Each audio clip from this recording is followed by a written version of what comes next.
दोस्तों इतिहास में जब कभी भी 2023 के वर्ल्ड कप की बात होगी तो उस वक्त श्रीलंका और बांग्लादेश के मैच को भी याद किया जाएगा। याद इसलिए किया जाएगा कि श्रीलंका और बांग्लादेश के मैच के बीच में एक ऐसी घटना हुई जो क्रिकेट के इतिहास में कभी नहीं हुई थी। दोस्तों कहानी इस तरह से शुरू होती है कि श्रीलंका के एक बैट्समैन एंजेलो मैथ्यूज जब ये बैटिंग करने के लिए ग्राउंड में आते हैं तो उन्हें पता चलता है कि जो वो हेलमेट अपने साथ लेकर आए हैं वो हेलमेट टूटा हुआ है। फिर उसको एक्सचेंज करने के लिए वो दूसरा हेलमेट मंगाते हैं। जब दूसरा हेलमेट आ रहा होता है इसी बीच में बांग्लादेश के जो कैप्टन है शाकिब अल हसन वो देखते हैं 2-2.5 मिनट से ज्यादा का समय लग गया है। तो फिर वो लौट कर आते हैं एम्पायर के पास और एम्पायर से वो अपील करते हैं कि टाइम आउट का जो पीरियड होता है उससे ज्यादा का समय एंजेलो मैथ्यूज ने ले लिया है। ये वो एम्पायर से अपील करते हैं। उसके बाद एंजेलो मैथ्यूज एम्पायर के पास जाते हैं और उनसे रिक्वेस्ट करते हैं और शाकिब अल हसन से भी रिक्वेस्ट करते हैं कि वो अपने अपील को वापस ले ले। लेकिन शाकिब अल हसन क्लियर थे, उनका कहना है कि जो टाइम आउट का समय होता है उससे ज्यादा का समय उसने लिया है जो नियम के खिलाफ है, इसलिए वो अपील को वापस नहीं लेंगे। इसका इंपैक्ट ये हुआ कि एंजेलो मैथ्यूज दुनिया के सबसे पहले क्रिकेटर बन गए जिसे टाइम आउट के पीरियड में आउट किया गया।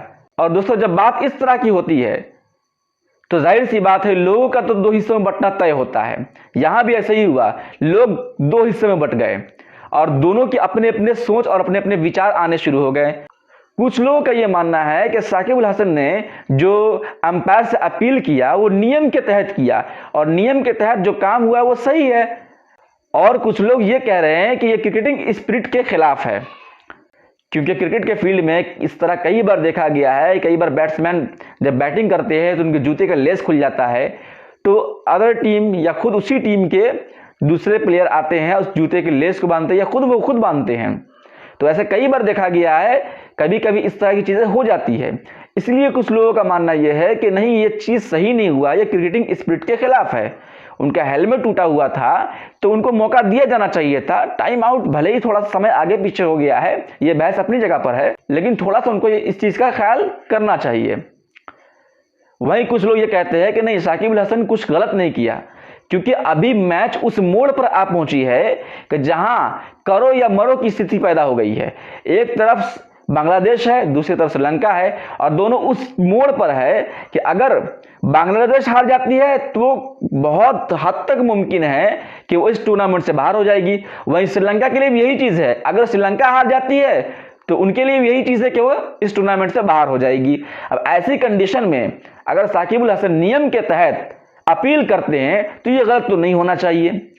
अब बात तो ये भी सही है दोस्तों, जब एंजेलो मैथ्यूज को आउट दिया गया तो उस वक्त बोर्ड पर स्कोर था 135 का। उसके बाद श्रीलंका ने रिकवरी किया, रिकवरी करने के बाद 279 रन उन्होंने स्कोर बोर्ड पर लगा दिया। अब श्रीलंका को यह देखना था कि अपनी बॉलिंग यूनिट को किस तरह वो मजबूत करे, किस तरह इंस्ट्रक्शन दे कि वो इस मैच को अपने हित में ला सके, अपने फेवर में ला सके। और एंजेलो मैथ्यूज के जज्बे के ऊपर है कि वो किस तरह से आगे इस मैच को लेकर जाते हैं। और अगर मैच आपने देखा होगा तो आपने देखा होगा कि किस तरह से एंजेलो मैथ्यूज ने ही शाकिब अल हसन का विकेट लिया। शाकिब अल हसन का जो एंजेलो मैथ्यूज ने कैच लिया, कैच लेने के बाद बहुत ही दिलचस्प अंदाज में उन्होंने उसका सेलिब्रेशन किया। उन्होंने सेलिब्रेट किस तरह किया, इशारा करके, वही टाइम आउट का उन्होंने समय इनको याद दिलाया। और अगर ये मैच श्रीलंका जीतती तो बहुत ज्यादा मजाक बांग्लादेश का उड़ाया जाता, इतना मजाक उड़ाया जाता कि वो सर नहीं उठा पाते। दोस्तों श्रीलंका की टीम की जब से कप्तानी कुशल परेरा के हाथ में आई है तब से कुशल परेरा की सुर ही बदल गए हैं। जब उनसे विराट कोहली के शतक के बारे में पूछा गया, जो उन्होंने 39वां शतक मारा था, सचिन तेंदुलकर के शतक की बराबरी उन्होंने की थी, तो सारी दुनिया उन्हें बधाई दे रही थी, सारे देश की टीम उन्हें बधाई दे रही थी। उसी बीच में कुशल परेरा से पूछा गया कि आप विराट कोहली के इस 39वें शतक को कैसे देखते हैं, तो उन्होंने उनके बधाई देने के बजाय कहा हमें उनसे क्या करना है। मतलब जिस तीखे रवैये से उन्होंने बात किया कि उन्हें कोई मतलब ही नहीं है। मतलब उन्होंने विराट कोहली के शतक की कोई मुबारकबाद नहीं दी और मुबारकबाद के सवाल पर उन्होंने कहा कि मुझे इससे क्या मतलब है, वो कितना भी स्कोर करे। दोस्तों इस बात से इंडियन फैंस को तो बुरा लगना ही था और लगेगा ही, जाहिर सी बात है।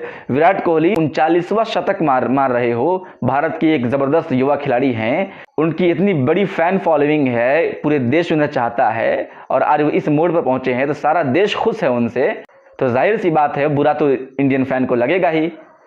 तो इसीलिए श्रीलंका अगर ये मैच हारी भी है ये जो हुआ है, एक तरफ अगर दुख है भी तो मायने नहीं रखता है।